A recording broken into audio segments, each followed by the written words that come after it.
Hello and welcome to my list of the top 10 Wii games. Now before the Wii came out, everything was all about the graphics. Both Nintendo, Microsoft, and Sony were all competing to see which console had the best graphics. So when both Sony and Microsoft released their next console, everyone was looking at Nintendo to see what their first HD console would be like. And Nintendo replied with, "We would like to play."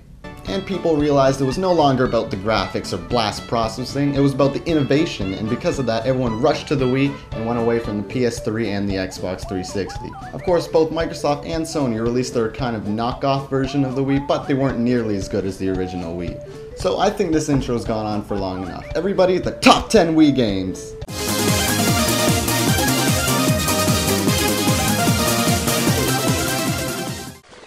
I'm starting this list off with a weird one, not because this game is a weird choice, just because this game is really weird.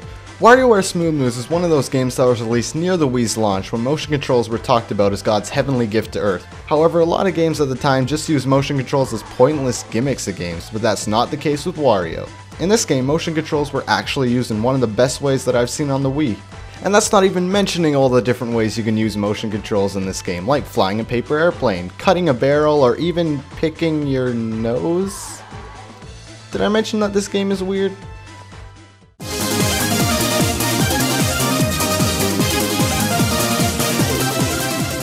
You know, Mario has to do a lot of crap in his life. He keeps going through these long, dangerous adventures just to save a princess, and after all that, he just gets a cake? So you have to wonder, what does he do on his downtime? Well, he plays soccer.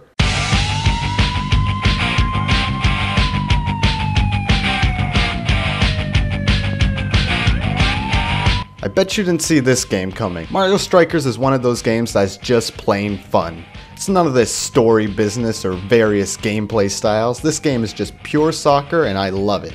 Now you may be asking yourself, well, if you just want to play soccer, then why don't you go outside and play it? Well, because it's Mario playing soccer.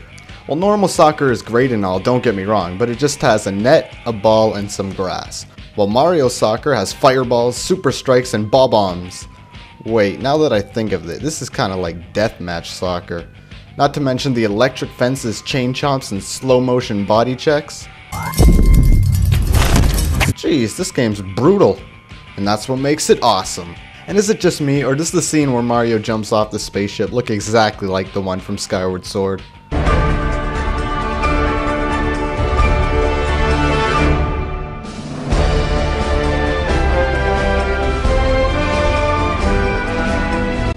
Anyways, let's move on.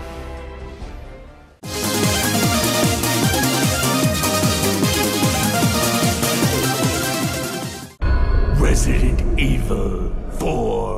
Man, was this game ever revolutionary for the time. This game introduced so many great new gameplay elements to the series and even to the entire horror survival genre as well. It actually made you feel like you were fighting in a zombie apocalypse. The weapons and ammo were scarce and for the most part you felt like you were alone. Before the series turned into a generic shooter, it was a game about surviving and this style of gameplay was best suited for this series. Also, I really like the characters in this game. You have the strong and brave Leon, the hilarious Luis Sierra, and my favorite character? What are you buying? God, I love the Merchant for so many reasons. For starters, I love how shady this guy looks and sounds. You don't see his face at all and the trench coat suits him perfectly. He's a very mysterious character that I wish Capcom would bring back into more present Resident Evil games. And I can't believe I didn't mention this yet, but this game can be legitimately scary. I mean, look at this. Terrifying. Resident Evil 4 is a one-of-a-kind game and it truly perfected the survival horror genre.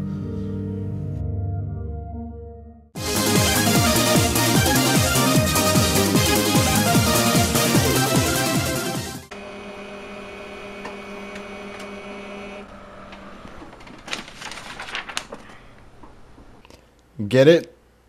Paper Mario? Super Paper Mario changed a lot from the previous Paper Mario games. It's not a turn-based RPG, and for the most part, you play in 2D. But damn it, I'd be lying to you if I said that I didn't immediately love this game as soon as I first played it. All of the characters in this game were funny and likable. The 2D to 3D flip mechanic was used so perfectly and gave this game even more depth to it. And even the storyline in this game was great. Also, you can play as Bowser in this game. Now that is some truly mind-blowing shit right there. This game is amazing, I love it, and so should you. Alright, I think we're done here.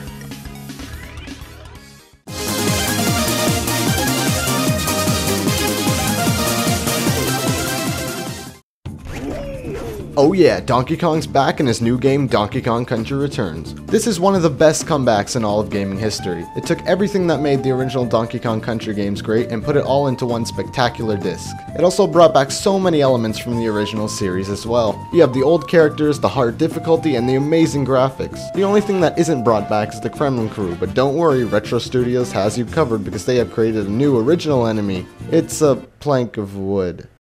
Yay! Okay, stupid enemies aside, this game is technically perfect. The controls, perfect. Soundtrack, perfect. The gameplay, freaking perfect. Another thing I like about this game are the level themes. The beach levels were happy and full of energy, while the cave levels were more spooky and mysterious. But my favorite levels were the forest ones. As you were swinging along vines high above the treetops, you experienced a feeling like no other. It was moments like these that made Donkey Kong Country Returns one of my favorite Wii games.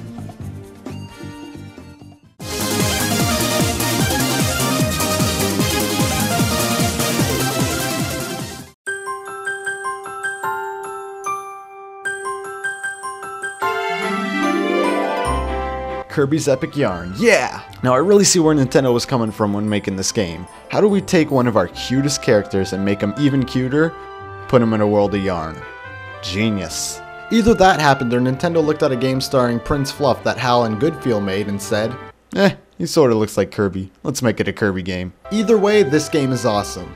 Why? Well, where do I begin? First of all, the gameplay is amazing. While it was very different from previous Kirby games, it was still really fun. Kirby controls so well in this game, and considering Kirby had a completely new control scheme, it's pretty impressive that they got the controls so perfect. And oh my god, the music in this game is just so happy. Take a listen.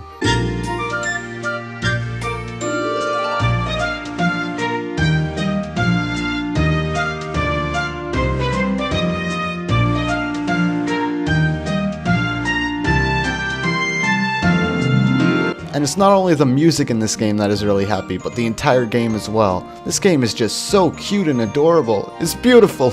I honestly dare somebody to try and play this game while being in a bad mood. I swear it's impossible to do that.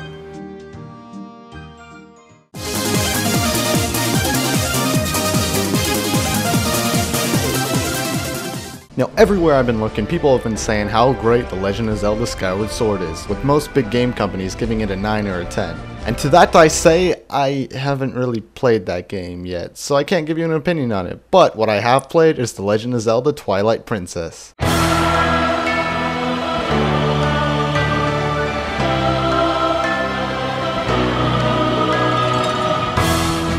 Twilight Princess, there is no more of this cel-shaded business that Nintendo used in a lot of Zelda games before this one. Why, you might ask? Well, because Nintendo wanted to go for a more darker Zelda game, sort of like The Legend of Zelda Majora's Mask. While not quite as subtle as Majora's Mask, this game had its fair share of scary moments. Also, at the time, this game was huge. As in, literally, the world in this game was really big. Well, this map is not nearly as big as some games today, like Skyrim and GTA 5. This is still the biggest a Zelda game has ever been. Also, Link can turn into a wolf in this game. Sweet.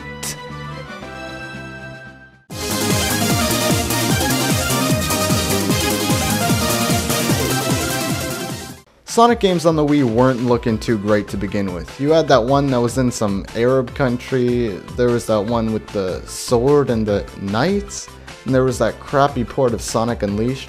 So as you could see, the Wii and Sonic didn't mix too well. But then, just when all hope was given up, you saw it.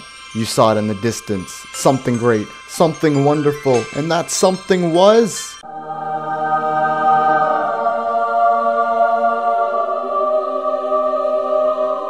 Finally, when Sega got their act together, they produced one of the best Sonic games ever made. Sonic Colors is everything you've been wanting in a Sonic game. Perfect gameplay, amazing music, and do you see these graphics? I'm just gonna go ahead and say it, but Sonic Colors is the best looking game on the Wii. I honestly could just talk about how gorgeous and detailed the visuals are in this game for the entire time, but I'm not gonna do that just because that would get boring very quickly.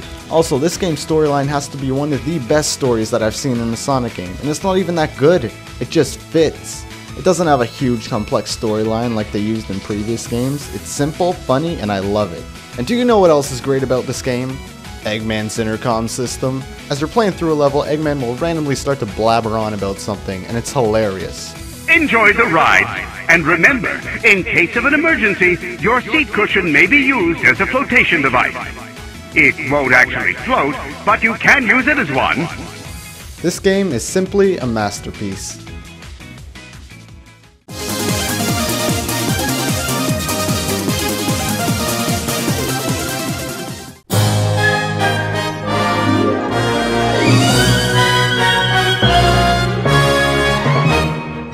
Oh, you knew this game would be on the list, and you knew that it would be this high. Hell, I bet a lot of you thought it would be even number 1. You were close, but not fully accurate. Now you may be asking, what makes Super Mario Galaxy the amazing game that it is today? Well, to begin, it's Mario in space! So, that's kinda cool. But seriously, putting Mario in space was one of Nintendo's greatest ideas yet.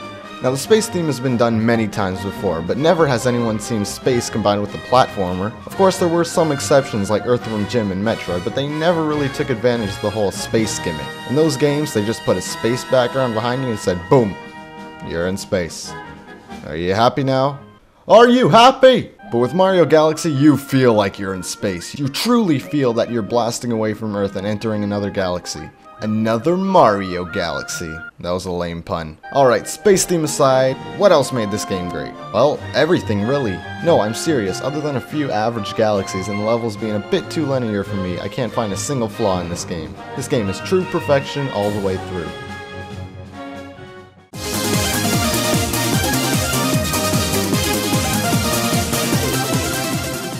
Honestly, I don't know how predictable this was, but at the number 1 spot we have Super Smash Bros. Brawl.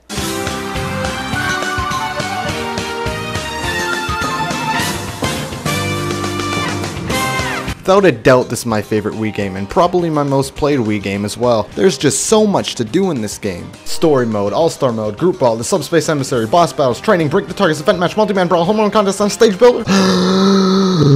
Now that is a lot of content. This game is easily my favorite Super Smash Bros. Game, and it's not hard to see why. It did what no other Super Smash Bros. Game could even dream of doing. And do you see this? Are you seeing this with your own 2 eyes? Snake and Sonic are joining the brawl. Tasty. When I found out that I could have Mario and Sonic fight against each other, I think my head exploded over the pure excitement I had. While some may argue that Melee is better, Brawl is the clear winner for me. Hey, do you like videos?